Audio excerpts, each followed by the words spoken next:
দর্শক বন্ধুরা, তোমাদের সবাইকে চ্যানেলে আরও একবার স্বাগত জানাই। আজকের ব্লগে তোমরা দেখতে চলেছো কালনার সুপ্রসিদ্ধ 108টা শিব মন্দির। হ্যাঁ বন্ধুরা, কালনায় যে বিখ্যাত শিব মন্দির আছে 108টায়, এবং এই শিব মন্দিরের ভিতরে যে শিবলিঙ্গগুলো আছে সেগুলো আজকে তোমাদের আমি দর্শন করাবো। তো সঙ্গে থাকো, কোনো রকম স্কিপ করো না।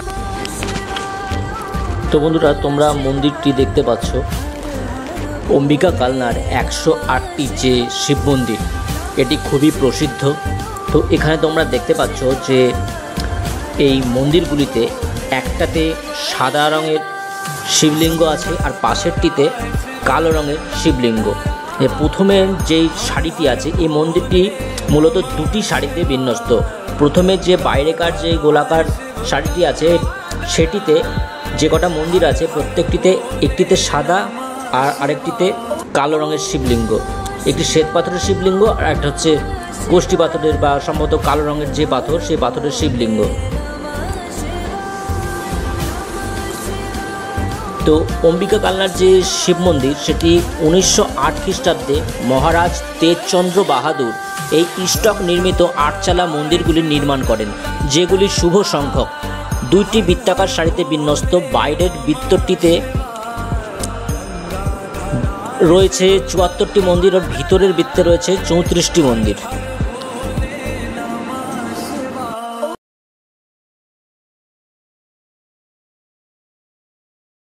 এখন বিকেলবেলার দিকে প্রায় ধরো 5টা 15 বাজে, সেই কারণে একটু আলো কম, কারণ আরেকটু কিছুক্ষণের মধ্যে সন্ধে নেমে আসবে। তো সেই কারণে এই জায়গাটা বেশ একটু আলোটা কম, এবং এখানে বেশ একটা নিরিবিলি পরিবেশ, শান্ত পরিবেশ, খুব সুন্দর লাগছে এখানকার পরিবেশটা।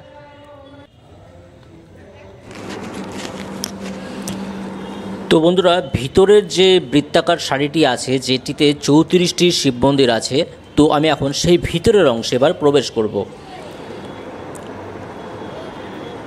তো সন্ধ্যের আগের মুহূর্ত, তো সেই কারণে লাইটগুলো জ্বালিয়ে দেওয়া হয়েছে, তবু পর্যাপ্ত আলো আছে, আশা করি তোমাদের দেখতে অসুবিধা হচ্ছে না। তো এইখানকার যে মন্দিরগুলি আছে এই বৃত্তাকার অংশে ভিতরের, তো সেখানে যে কটা মন্দির আছে প্রত্যেকটি মন্দিরতেই তোমরা এখানে শ্বেত পাথরের শিবলিঙ্গ দেখতে পারবে।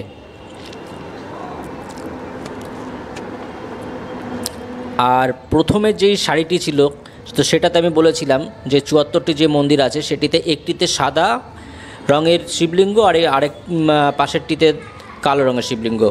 এইভাবে শিবলিঙ্গগুলো সাজানো আছে। তো দেখতেই পাচ্ছ সবগুলোই সাদা রঙের শিবলিঙ্গ। বেশ শান্ত, এখানে একটা শান্তি আছে, নিরিবিলি পরিবেশ। তো এখানকার যে সকল গাছপালাগুলো আছে সেগুলো কিন্তু বেশ সুন্দর লাগছে।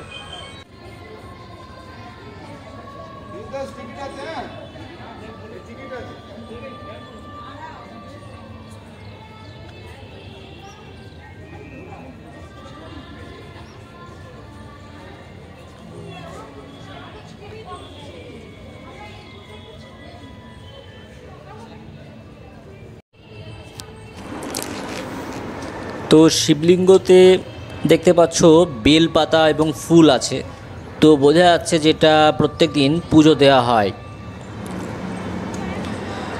আর এই যে দেওয়ালগুলো দেখছো কতটা পুরনো, সেটা তোমরা অনুমান করতে পারছো।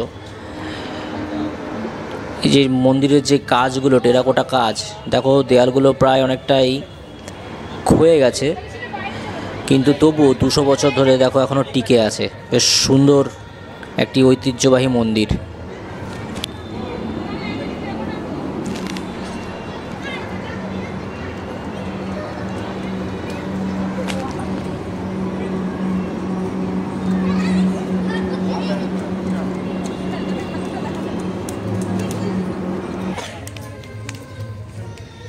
তো দর্শক বন্ধুরা, অম্বিকা কালনায় এসে 108টা শিব মন্দির দর্শন করলাম, সত্যিই খুব ভালো লাগলো।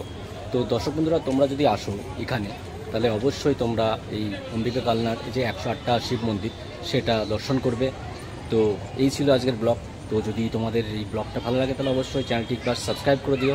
তো বন্ধুরা, পরবর্তী ব্লগে খুব তাড়াতাড়ি দেখা হচ্ছে। ভালো থাকো, সুস্থ থাকো, অ্যান্ড হর হর মহাদেব।